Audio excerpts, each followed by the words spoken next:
하나님께서 우리에게 주시는 말씀은 느헤미야 13장 4절에서 9절, 23절에서 31절 말씀을 보도록 하겠습니다. 제가 봉독하겠습니다.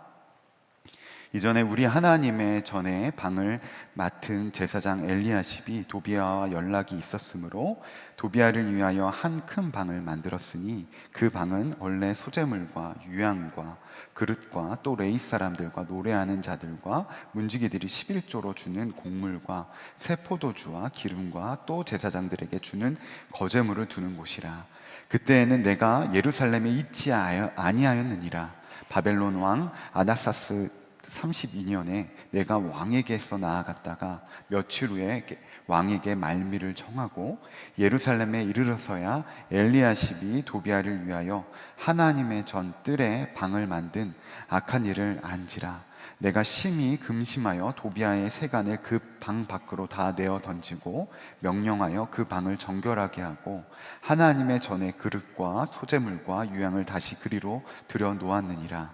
그때 내가 또 본즉 유다 사람 아스돗과 암몬과 모압 여인을 맞아 아내로 삼았는데 그들의 자녀가 아스돗 방언을 절반쯤 하여도 유다 방언은 못하니 그 하는 말이 각 족속의 방언이므로 내가 그들을 책망하고 저주하며 그들 중 몇 사람을 때리고 그들의 머리털을 뽑고 이르되 너희는 너희 딸을 그들의 아들들에게 주지 말고 너희 아들들이나 너희를 위하여 그들의 딸을 데려오지 아니하겠다고 하나님을 가리켜 맹세하라 하고 또 이르기를 옛적에 이스라엘 왕 솔로몬이 이 일로 범죄하지 아니하였느냐. 그는 많은 나라 중에 비길 왕이 없이 하나님의 사랑을 입은 자라. 하나님이 그를 왕으로 삼은 온 이스라엘을 다스리게 하셨으나 이방 여인이 그를 범죄하게 하였나니 너희가 이방 여인을 아내로 맞아 이 모든 큰 악을 행하여 우리 하나님께 범죄하는 것을 우리가 어찌 용납하겠느냐. 대제사장 엘리야십의 손자요 요야다의 아들 하나가 호론 사람 산발락의 사이가 되었으므로 내가 쫓아내어 나를 떠나게 하였느니라. 내 하나님이여, 그들이 제사장의 직분을 더럽히고 제사장의 직분과 레위 사람에게 대한 언약을 어겼사오니 그들을 기억하옵소서. 내가 이와 같이 그들에게 이방 사람들을 떠나게 하여 그들을 깨끗하게 하고 또 제사장과 레위 사람의 반열을 세워 각각 자기의 일을 맡게 하고 31절은 같이 읽겠습니다. 또 정한 기한에 나무와 처문인 것을 드리게 하였사오니 내 하나님이여 나를 기억하사 복을 주옵소서. 아멘. 하나님의 말씀입니다. 어느덧 느헤미야 시리즈 다시 거룩한 성벽으로 마지막 시간입니다. 벌써 12주가 이렇게 빨리 지났습니다. 시간이 왜 이렇게 빨리 가는지 모르겠습니다. 우리가 즐겨보는 영화나 드라마를 보면 대부분 어떻게 끝나죠? 해피엔딩으로 끝날 때가 많습니다. 주인공이 역경과 고난을 이겨내면서 그것을 보는 관객들이 같이 감정이입이 되는 거죠. 아유, 어떡하지? 저렇게 하면서 잘할 수 있을까? 어이구, 저렇게 하다 큰일 나는 거 아닌가? 그러한 역경과 고난의 스토리를 통하여서 우리도 힘을 얻을 때가 많이인 것 같습니다. 우리가 12주 동안 함께 봤던 느헤미야 말씀도 동일한 것 같습니다. 12장까지 보면 이스라엘 백성이 느헤미야의 금식 기도와 또한 하나님으로부터 받은 소명을 통하여서 성벽을 참으로 짓기 어려운 상황과 환경 가운데도 정말 감사함으로 완공되어지는 것 같습니다. 그런데 오늘 우리가 함께 본 23장 말씀을 보면 갑자기 분위기가 반전되는 것을 볼 수가 있습니다. 12장 성벽 봉헌식 때는 하나님께 기쁘게 찬양했던 이스라엘 백성이 어떻게 저럴 수 있지 하늘 정도로 그들의 모습이, 그들의 신앙의 중심이 무너지는 것들을 보게 됩니다. 느헤미야 이 마지막 13장에서는 느헤미야는 우리에게 이것을 분명하게 전달하고 있는 것 같습니다. 성벽이 세워졌다고 해서 신앙이 완성된 것이 아니다. 우리가 신앙생활을 하는 가운데 외형이 전부가 아니다라는 것을 말하고 있는 것입니다. 4절과 5절을 보십시오. 제사장 엘리야십이 도비아에게 큰 방 하나를 마련해 주었다고 말하고 있습니다. 여러분, 도비아가 누구이죠? 느헤미야 4장에 보면 성벽 재건을 가장 집요하게 방해했던 인물 중에 한 사람입니다. 저들이 쌓는 성벽은 여호가 올라가도 무너지리라고 조롱했던 자입니다. 그 사람이 지금 어디에 들어가 있다고요? 바로 하나님의 성전, 거룩하게 구별되어질 그 성전에 도비아가 들어가 있다고 말하고 있습니다. 더욱이 그가 있는 방은 성전의 곡식과 향품, 하나님께 올려드린 구별되어진 그러한 물품이 있는 곳에 그가 자리를 잡고 있는 것입니다. 이스라엘 백성이 무너진 첫 번째 영역이 바로 어디입니까? 하나님의 임재의 상징인 바로 성전의 거룩함, 구별됨이 바로 그 성전에서부터 무너지기 시작했습니다. 여러분, 우리에게 오늘날의 성전은 어디입니까? 교회의 건물입니까? 아니죠. 바로 하나님이 거하시는 우리의 삶, 바로 우리가 바로 곧 그리스도의 성전입니다. 그리스도의 몸된 우리의 성전이 우리는 어떻게 구별되어 살아가고 있습니까? 하나님께 드려야 될 그 자리에 오늘 이스라엘 백성이 구별되지 못한 그곳에 도비아가 들어갔던 것처럼 하나님이 허락하여 주시는 것으로 채우고 있지는 않습니까? 이스라엘 백성의 영적 붕괴는 바로 여기서부터 시작되었다는 것입니다. 가볍게 여길 일이 아닙니다. 그런데 성전이 무너지자 영적 붕괴가 영세적으로 일어나기 시작하는데 10절에 보니까 또 이렇게 말하고 있습니다. 내가 또 알아본즉 레위 사람들은 받을 몫을 주지 아니하므로 그 직무를 행하는 레위 사람들과 노래하는 자들이 각각 자기 밭으로 도망하였기로. 레위 사람들과 성전에서 하나님이 찬양하던 자들이 어디로 갔다고요? 자기의 밭, 세번역 성경에는 자기의 고향으로 돌아갔다고 말하고 있습니다. 여러분, 왜 돌아갔을까요? 레위는 어떤 사람입니까? 성전에서 하나님께 드려지는 제사, 예배를 책임자던 자들입니다. 그런 그들이 자신이 책임을, 사명을 버리고 고향으로 돌아갔다는 것입니다. 어떤 일이 일어난 겁니까?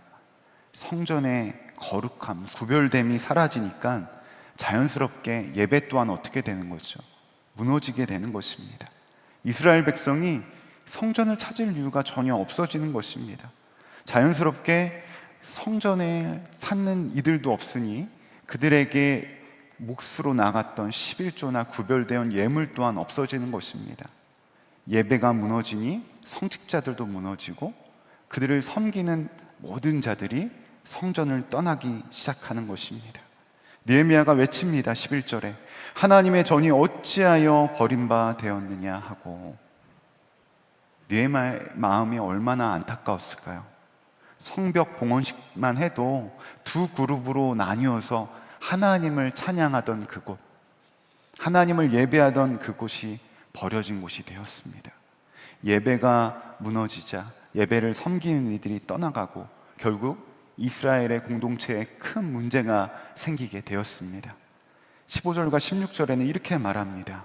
그 무렵에 유다에서는 안식일에도 사람들이 틀을 밟고 곡식을 가져다가 나귀에게 지어서 실어 나르며 포도주와 포도송이와 무화과 같은 것을 날라드렸다. 안식일인데도 사람들이 이런 여러 가지 짐을 지고 예루살렘으로 들어오는 것이 나의 눈에 띄었다. 예루살렘에는 두로 사람도 살고 있었는데 그들은 안식일에 물고기와 갖가지 물건을 예루살렘으로 들여다가 유다 백성에게 팔았다. 여러분, 안식일은 어떤 날이죠? 하나님께 구별되어서 거룩하게 드리는, 하나님이 우리에게 안식을 명령하신 날입니다. 예배가 무너졌어요. 예배가 무너지면서 성전에서 일하던 또한 사명을 감당하는 자들이 떠났습니다. 결국 그들의 공동체에 하나님의 말씀이 무시되기 시작했고 하나님의 말씀이 그들과 관계없는 그러한 일이 돼버렸습니다. 하나님이 명하신 안식일이 무너진 것입니다. 사람들이 안식일에 장사를 하고 물건을 사고 팝니다. 하나님께 드려야 될, 하나님 앞에서 구별되어야 될 시간이 세상의 필요와 욕심에 의해 잠식되기 시작한 것입니다. 여러분, 오늘 우리는 23장 말씀을 통하여서 우리에게 계속해서 끊임없이 점검하게 해야 되는 말씀을 통하여서 스스로 질문해야 합니다. 하나님께 거룩하게 구별될 시간에 하나님 없이, 하나님과 관계없이 누구에게 팔리고 있지 않습니까? 일에 팔리고 약속에 팔리고 삶의 우선순위에서 자꾸만 멀어지고 있지는 않습니까?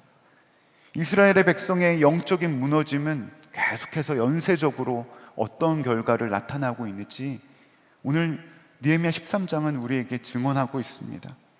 저는 이 장면이 가장 마음이 아프더라고요. 23절과 24절입니다. 같이 읽겠습니다. 시작. 그때 내가 또 보니 유다 사람들이 아스돗과 암몬과 모압의 여자들을 데려와서 아내로 삼았는데 그들 사이에서 태어난 아이들의 절반이 아스돗 말이나 다른 나라 말은 하면서도 유다 말은 못하였다. 무엇이 무너지기 시작했죠? 가정과 다음 세대가 무너졌습니다. 유다 사람들이 이방 여인과 결혼하고 그 자녀들이 결국에는 유다 말을 하지 못합니다. 성경은 단순히 다음 세대가 유다 말을 못하는 것을 이야기하는 걸까요? 아닙니다. 한 세대만에 자녀들의 신앙의 언어를 잃었습니다.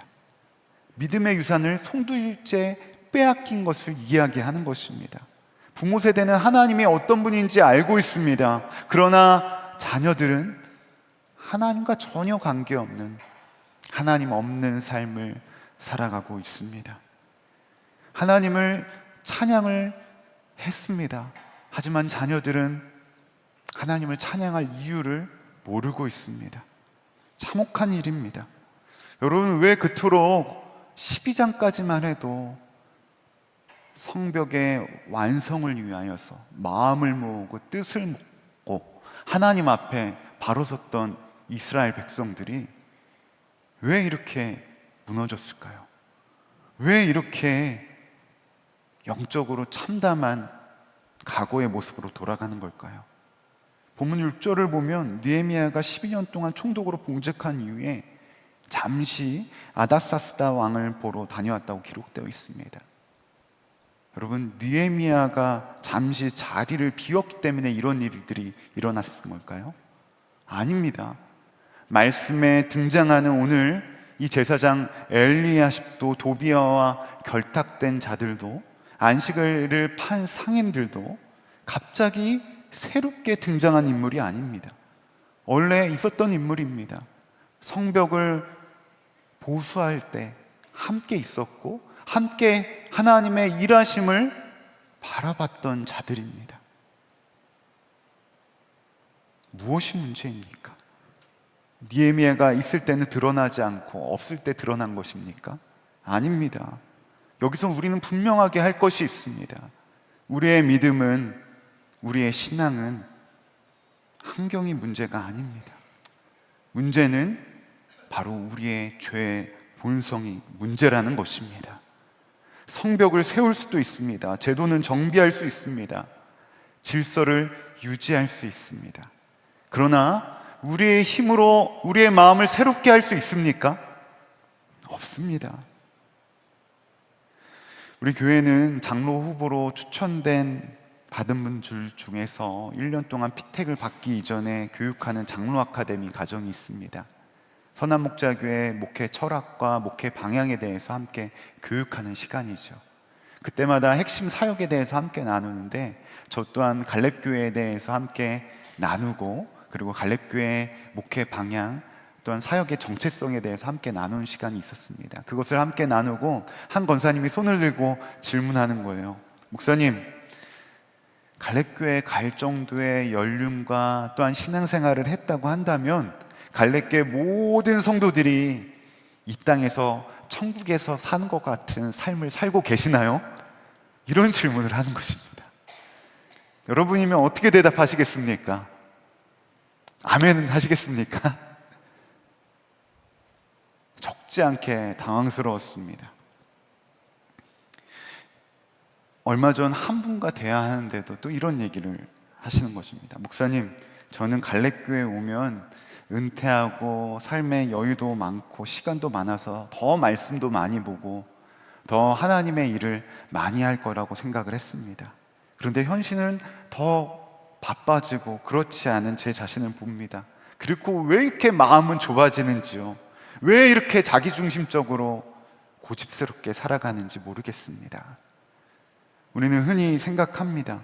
내 환경만 조금 좋아지면, 내 상황만 여유롭게 된다고 한다면, 내 문제가 해결되면, 이스라엘 백성들도 마찬가지입니다. 성벽만 완성되면 모든 것이 안정될 거라고 생각을 했습니다. 내 신앙도 저절로 좋아질 것이라고 생각을 했습니다. 그러나 아닙니다. 은퇴를 하고 삶의 여유가 생겨도, 청년의 때를 지나 신앙의 연륜이 깊어져도, 심지어 교회 목사인 저 또한 우리의 힘으로는 이 끈질긴 제 본성, 옛 모습을 해결할 수가 없습니다. 느헤미야를 보십시오. 그의 행동이 죄의 본성을 끊어지기 위해서 얼마나 처절하게 노력하는지 모릅니다. 느헤미야 13장 8절입니다. 내가 심히 금신하여 도비아의 세간을 그 방 밖으로 다 내어 던지고 거룩하게 구별되어질 그 성전 안에, 그 성전 방 안에 도비아의 물건을 다 밖으로 내어 던집니다. 느헤미야 13장 11절입니다. 내가 모든 민장들을 꾸짖어 이르기를 하나님의 전이 어찌하여 버림바 되었느냐 하고 레위 사람을 불러 모아 다 제자리로 세웠더니, 각자의 집으로 고향으로 떠났다는 이들 레위인들을 다시금 모읍니다. 꾸짖습니다. 어떻게 이럴 수 있느냐? 너희들이 어떻게 이렇게 할 수 있느냐? 그리고 17절에 안식일을 범하는 유다 귀족들을 꾸짖습니다. 내가 유다의 모든 기인들을 꾸짖어 그들에게 이르기를 너희가 어찌하여 이 악을 행하여 안식일을 범하느냐? 가장 격렬한 장면은 25절입니다. 내가 그들을 책망하고 저주하며 그들 중 몇 사람을 때리고 그들의 머리털을 뽑고 이르되 너희는 너희 딸들을 그들의 아들들에게 주지 말고 너희 아들들이나 너희를 위하여 그들의 딸을 데려오지 아니하겠다고 하나님을 가리켜 맹세하라 하고, 이방 여인과 결혼한 백성들을 어떻게 한 거죠? 때리고 저주하고 머리털을 뽑아버립니다. 심지어 결혼한 가정에 헤어지라고 명령합니다. 여러분, 상상을 한번 해보셨으면 좋겠습니다. 우리가 말씀을 읽을 때는 그냥 느헤미야가 정말로 하나님을 향한 마음의 열심을 가지고 잘했네 할 수 있습니다. 하지만 상상을 해보세요. 자신이 누리고 있었던 평안함, 만족함, 이익, 그리고 심지어 평안한 가정까지도 깨야 될지 모르는 상황입니다. 정말로 격렬한 그러한 믿음의 싸움입니다. 쉽게 볼 이야기가 아닙니다. 왜 그토록 느헤미야는 이렇게 격렬하게 이스라엘 백성에게 죄의 근원을, 하나님의 말씀에 순종하지 않는 것들에 대해서 꾸짖고 소리 지르고 화를 내면서 분노했을까요? 그것은 느헤미야는 알고 있었던 것입니다. 하나님을 떠나는 삶, 하나님 앞에 버려진 삶은 결국 영원한 죽음, 영원한 저주 아래 살아갈 수 있는 것을 알고 있었던 것입니다. 그가 26절에서 그가 본 것들에 대해서 분명하게 이야기하고 있습니다. 무엇을 얘기합니까? 같이 읽겠습니다. 시작. 또 이르기를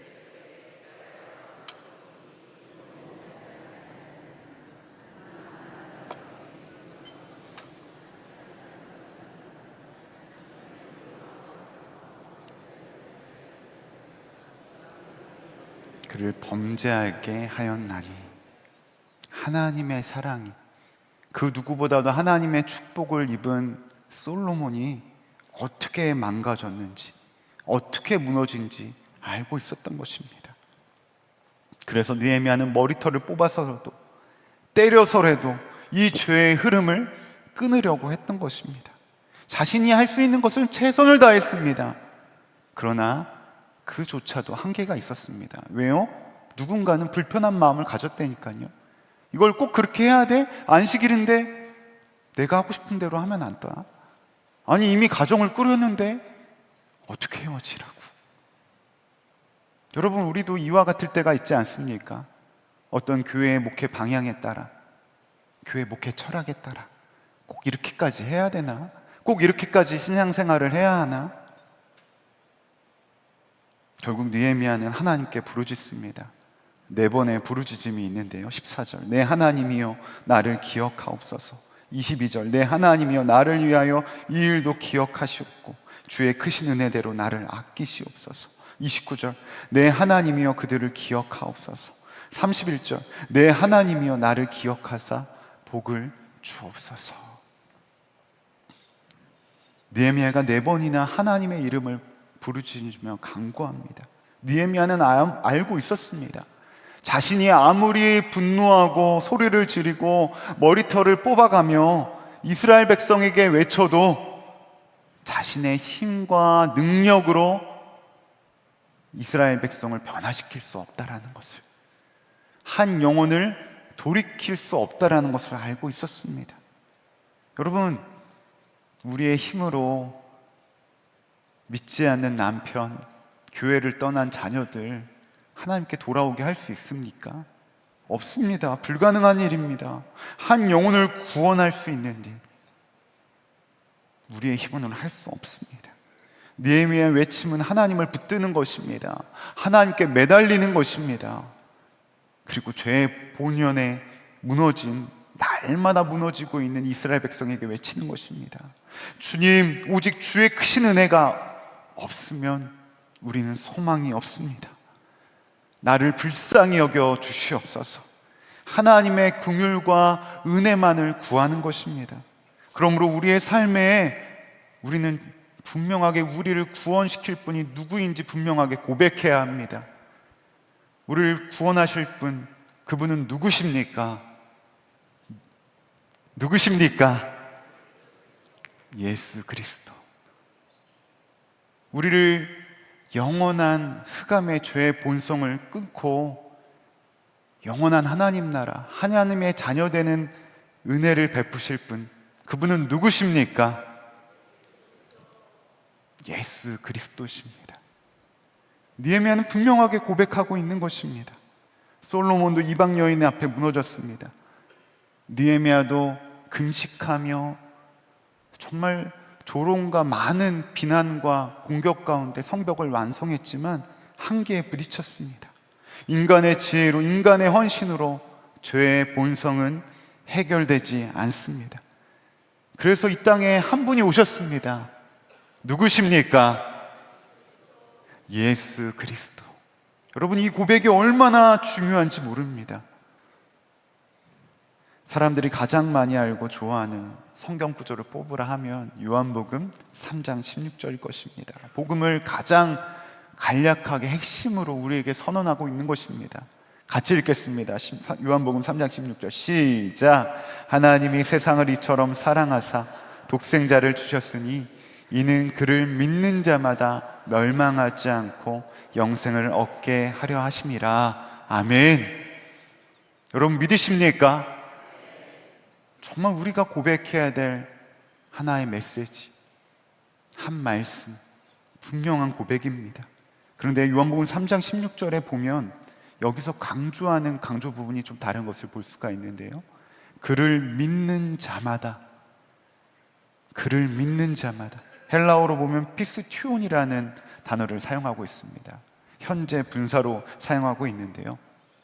이것은 예수님을 한 번 믿은 것으로 끝난 것을 이야기하는 것이 아닙니다. 예수님을 지속적으로 믿는 자마다, 예수님에 대한 믿음 안에 머물러 있는 사람마다라는 것입니다. 그것을 강조하기 위해서 예수님께서 우리가 너무나도 잘 아는 포도나무 가지 비유를 말씀하셨습니다. 요한복음 15장 5절 나는 포도나무요 너희는 가지이다.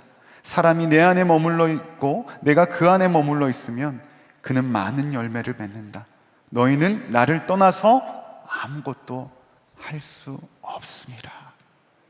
분명하게 우리에게 말씀하십니다. 주 예수 그리스도, 그분을 떠나서는 아무것도 할 수 없습니다. 포도나무 가지가 줄기에 붙어있는 이 이미지를 통하여서 우리의 믿음을 정확하게 묘사하고 있는 것입니다. 가지가 나무에서 떨어지는 순간 그 가지는 생명력을 잃습니다. 우리 또한 마찬가지입니다. 내가 아무리 교회를 오래 다니고 어떤 직분을 가지고 있다 한들 예수님을 떠난 삶은 생명력이 없는 삶이라는 것입니다. 우리가 영생을 얻은 믿음은 독생자 아들 되신 예수 그리스도 그분 안에 거하는 믿음을 이야기하고 있는 것입니다. 사랑하는 여러분, 느헤미야 지난 12주 동안 우리는 보았습니다. 하나님의 일하심을, 하나님의 역사하심을. 하지만 13장을 통하여서 우리에게 주는 교훈은, 도전은 우리의 믿음의 현 주소가 주님께 붙어 있지 않고는 생명력 없이 옛 모습, 옛 자아, 죽음의 저주의 길로 갈 수밖에 없다라는 것을 증언하고 있는 것입니다. 사랑하는 여러분, 여러분은 어떤 길에 서 계십니까? 우리는 쉽게 주님 없이는 무너진 존재입니다. 그러나 분명한 것은 하나님은 한 번도 우리를 떠난 적이 없으십니다. 그렇다고 우리의 믿음이 한 번의 집회, 과거의 한 번의 은혜의 감격으로 완성되어지는 단편 드라마도 아닙니다. 오늘 우리에게 말씀하여 주시는 주님은 매일 매 순간 내가 우리의 삶의 구원자 되시는, 우리에게 생명을 허락하여 주시는 그분 안에 거하기를 주님은 우리에게 도전하고 말씀하고 있는 것입니다. 우리의 삶에 은혜가 부족했던 적은 단 한순간도 없습니다. 그렇다고 은혜가 메마른 적이 있을까요? 없을까요? 단 한순간도 없습니다. 그런데 왜 나는 자꾸만 그 은혜의 감격이 없는 것처럼 느껴지고 메마른 것처럼 느껴지는 걸까요? 그것은 주님과의 관계에 있어서 문제가 생겼다는 것을 말하는 것입니다. 주님은 분명하게 약속하셨습니다. 마태복음 28장 20절, 보아라, 내가 세상 끝날까지 항상 너희와 함께 있을 것이다. 우리에게 영원히 불변하지 않은 약속의 말씀입니다. 오늘도 우리는 그 주님의 약속으로 말미암아 충만한 줄로 믿습니다. 그 은혜로 말미암아 우리는 은혜의 폭포수 아래 있을 수 있는 것입니다. 그러므로 느헤미야 서를 마무리하면서 두 가지를 잊지 않으셨으면 좋겠습니다. 첫 번째입니다. 매일 주님 안에 머무르기를 힘쓰시기 바랍니다. 큰 결단이 필요한 것이 아닙니다. 매일 은혜의 자리, 이미 우리에게 허락되어진 십자가를 통하여 완성되어진 주님의 은혜입니다. 말씀 안에 거하기 힘쓰십시오. 작은 순종의 자리, 그 자리가 우리의 영혼을 살리는 자리입니다. 은혜는 단번에 부어질 때도 있지만 그 단번에 부어진 은혜는 그만큼 빨리 씻기 마련입니다. 우리에게 계속해서 부어진 은혜를 매일 일상의 삶을 통하여서 계속해서 그 은혜를 흘려보내는 자로, 그 은혜를 맛보는 자로 서시기 바랍니다. 연륜이 해결되는 것이 아닙니다. 내가 너와 언제나 함께 하겠다고 말씀하시는 그 약속의 말씀을 붙드시기 바랍니다. 두 번째로, 다음 세대에게 신앙의 언어를 다시 들려주시기 바랍니다. 본문에서 가장 아픈 장면이 무엇이었습니까? 다시금 이스라엘 백성이 회개하고 있는 거예요. 과거의 모습으로, 죄의 자리로 하나님이 자녀들이 유다의 말을 하지 못하는 것, 언어의 문제가 아니라고 했습니다. 신앙의 유산이 끊겼습니다. 자녀들이 하나님을 떠났습니다. 사랑하는 여러분, 여러분의 자녀는 어떠한 언어를 하고 있습니까? 우리의 사명은 분명합니다. 평생 우리가 붙들었던 예수 그리스도, 이 믿음의 언어를 사랑하는 남편과 아내와 자녀들, 손자, 손녀들에게 증언하는 그 증인의 자리로 여러분을 주님이 부르고 계신 줄로 믿습니다. 내가 해야 될 것, 한 영혼을 위해서 기도하는 것, 말씀 한 구절이라도 들려주십시오. 단 한마디라도 줬사오니 믿음의 언어로 고백하시기 바랍니다. 지난주 세례문답이 있었습니다. 너무나도 감격스러웠던 것은 80년 넘게 교회도 안 오시고 예배도 한 번도 안 들으셨던 분이 아내와 자녀가 그토록 원한이 교회에 나오시게 된 것입니다. 하지만 80년 넘게 교회를 떠나 계셨으니까 마음의 문이 쉽게 열렸을까요? 열리지 않았을까요? 마음의 문이 열리지 않습니다. 닫혀 있습니다. 아내의 권면과 가족들의 기도가 응답되지 않는 것 같습니다. 그런데 1:1 양육가정을 통하여 바나바 권사님을 만나면서 마음의 문이 조금씩 열리고 복음이 들어가기 시작했습니다. 새 교육을 받고 목장에 참석하시면서 조금씩 마음의 문이 열리기 시작했습니다. 제가 처음 만나서 질문을 드렸습니다. 예수 그리스도를 아무개 성도님의 삶의 구주로 믿으십니까? 그러니까 얼굴이 굳어지면서 아직은 못 믿겠노라고 말씀하시는 겁니다. 그러면서 믿는 사람들이 더 한다고, 교회 목회자들의 부정과 안타까운 소식을 말씀하는 것입니다. 제가 죄송하다고 말씀드렸습니다. 두 번째 만났을 때 좀 더 얼굴이 온화해지셨습니다. 다시금 복음에 대해서 함께 나눴습니다. 그리고 마지막 지난주에 세 번째로 만났을 때 드디어 예수님을 삶의 구주로 믿노라고 고백하였습니다. 옆에 함께 계시던 아내 권사님이 눈물을 펑펑 흘리시는 것입니다. 그러면서 이렇게 말하는 거예요.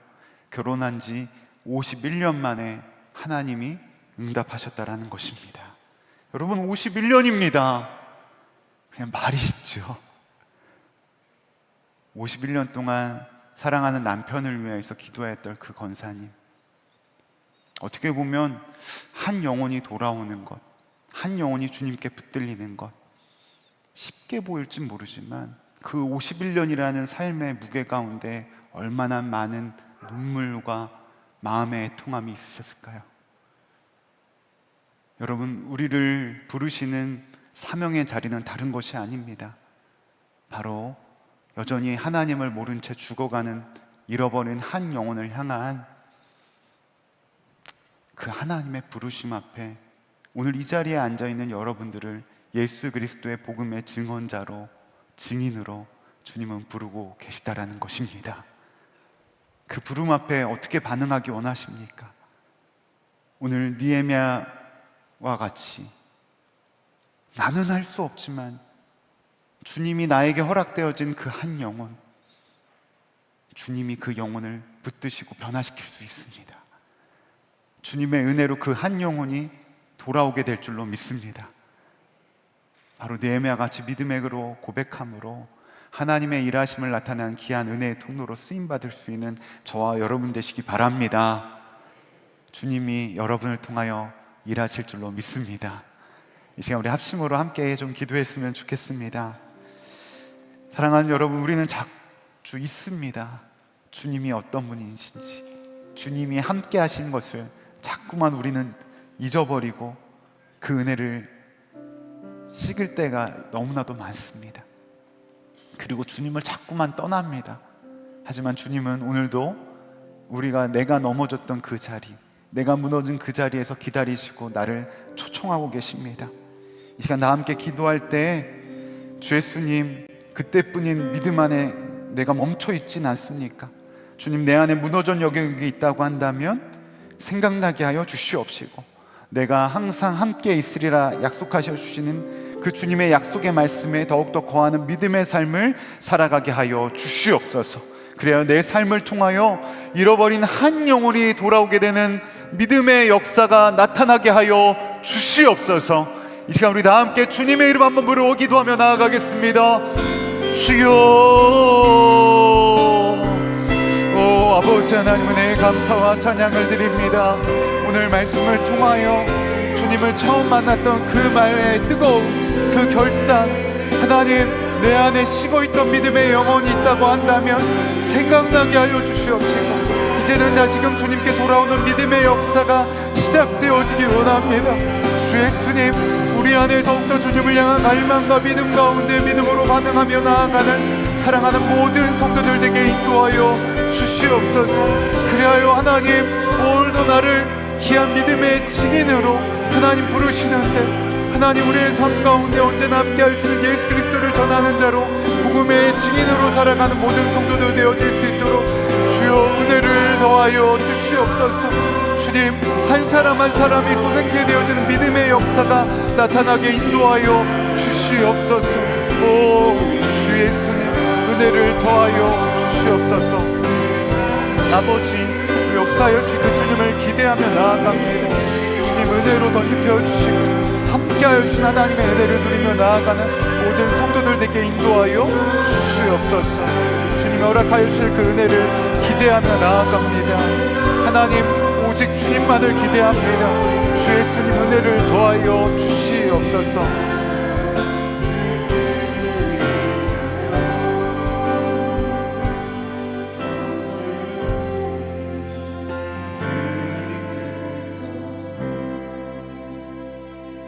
은혜가 풍성하신 하나님 아버지, 지난 12주간 느헤미야 말씀을 통하여 하나님의 일하심, 하나님의 우리 가운데 역사하여 주신 하나님의 일을 경험케 하시니 감사와 찬양을 드립니다. 이 시간 간절히 간구한 것, 주님의 은혜 없이는 단 한순간도 살아갈 수 없음을 이 시간 고백하며 나아갑니다. 우리 안에 이미 함께하여 주시는 하나님의 은혜를 향한 그 믿음의 고백이 있게 하여 주시옵소서. 그리하여 과거에 만난 한 번의 뜨거운 은혜의 경험으로 나의 영혼이 머물러 있는 것이 아니라 매 순간 나에게 은혜 베풀어 주시고 함께하여 주시는 하나님의 은혜를 누리는 은혜의 삶을 살아가기 원합니다. 특별히 오늘 여전히 변화되지 않은 이스라엘 백성의 모습처럼 내 자신 또한 자꾸만 믿음의 영역 가운데 무너지고 있는 영역이 무엇이 있는지 점검하며 나아가기 원합니다. 이 시간 생각나게 하여 주시옵시고 깨달아 알게 하여 주셔서 내가 과거의 믿음에 머무는 삶이 아니라 이제는 나와 함께 하여 주시고 나에게 매 순간 은혜를 베풀어 주시는 그 주님 앞에서 더욱더 생명력 있는 믿음의 삶을 살아가는 모든 갈렙교회 성도들 되게 하여 주시옵소서. 육신의 아픔으로 하나님 영적으로 무너져 있는 영혼 있지 않습니까? 한 영혼 한 영혼 주님 찾아가 주셔서 우리 가운데 말씀하여 주시고 우리를 붙들어 주시는 주님의 은혜 아래 있게 하여 주시옵소서. 무엇보다도 그 육신의 아픔과 질병과 마음의 어려움 가운데 주님 찾아가 주셔서 위로하여 주시옵시고 우리에게 새 힘을 더하여 주시는 그 주님으로 충만케 되어지는 믿음의 역사가 나타나게 하여 주시옵소서. 이 시간 간절히 간구한 것, 이 나라와 이 민족을 주님의 손에 맡겨드립니다. 주 예수님, 이 세대가 하나님을 더욱더 떠나고 있습니다. 하나님과 관계없는 삶을 살아가고 있습니다. 하나님이 어디 있냐 말하고 있습니다. 이 세대 가운데 온전히 예수 그리스도의 복음에 증인된 삶을 살아가는 갈렙교회 성도들 되게 하여 주시옵소서. 우리의 입술이 믿음의 입술이 되게 하여 주시옵시고 무엇보다도 잃어버린 한 영혼, 죽어가는 한 영혼이 하나님 아버지께 돌아오기 원하시는 하나님 아버지의 마음을 알아 더욱더 하나님 나라의 확장에 귀한 은혜의 도구로 쓰임받는 모든 성도들 되게 하여 주시옵소서. 무엇보다 가정 안에 여전히 하나님을 떠난 남편, 아내, 자녀들을 위하여 눈물로 기도하는 영혼 있지 않습니까? 주님 기억하여 주시옵시고 주님 하나님의 때에 그 잃어버린 한 영혼이 아버지께 돌아오는 역사가 나타나게 하여 주시옵소서. 그리하여 함께 온 가족이 함께 예배드리는 그날이 속히 오게 하여 주시옵소서. 이 시간에도 귀한 예물 올려드리는 손길이 있습니다.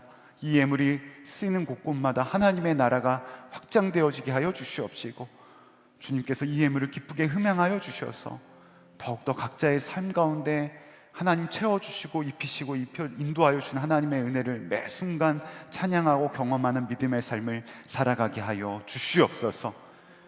주님께서 오늘 이 예배 가운데도 함께하여 주시고 은혜 베풀어 주심을 감사드리오며 이 모든 말씀 우리 주 예수 그리스도의 이름으로 기도드렸사옵나이다. 아멘.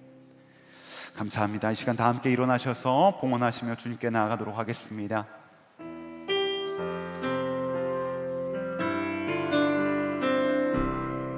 주님 말씀하시면 주님 말씀하시면 내가 나가리라. 주님 뜻이 아니면 내가 멈춰서리라.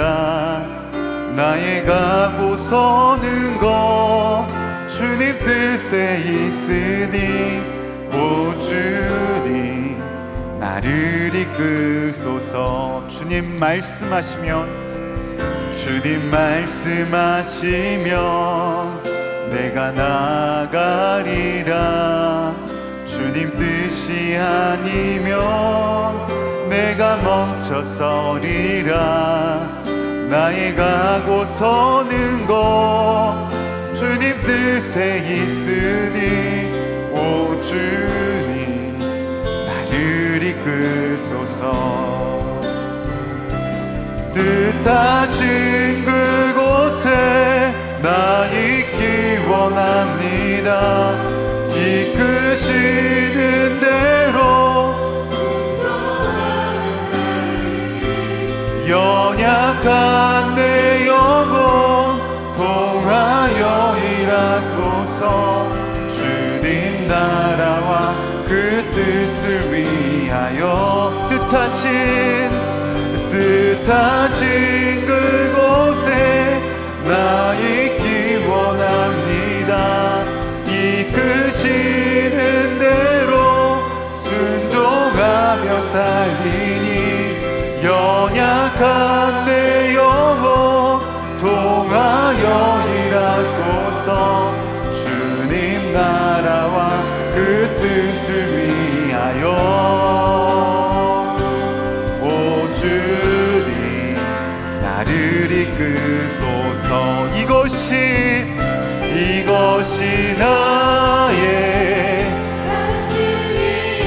이것이 나의 찬송입니다.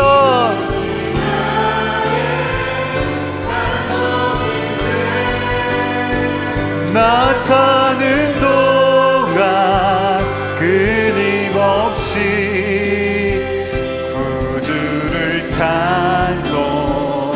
우리 두 함께 두 손 높게 들고 고백합시다. 이것이 나의 간증이요, 이것이 나의 찬송일세. 나 사는 동안 끊임없이 구주를 찬송하리로다.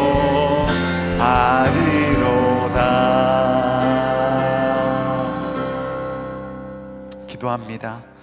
이제는 우리 구주 예수 그리스도의 크신 은혜와 하나님 아버지의 무한하신 사랑하심과 성령님의 내주 감화 감동 교통 역사하심이 주님의 부르신 그곳 은혜의 자리에서 복음의 십자가의 증인으로 살아가기를 결단하는 사랑하는 갈렙교회 모든 성도들과 그들의 가정 위에, 또한 이 나라 이 민족 위에 지금으로부터 영원까지 함께 하시기를 간절히 간구하옵나이다. 아멘.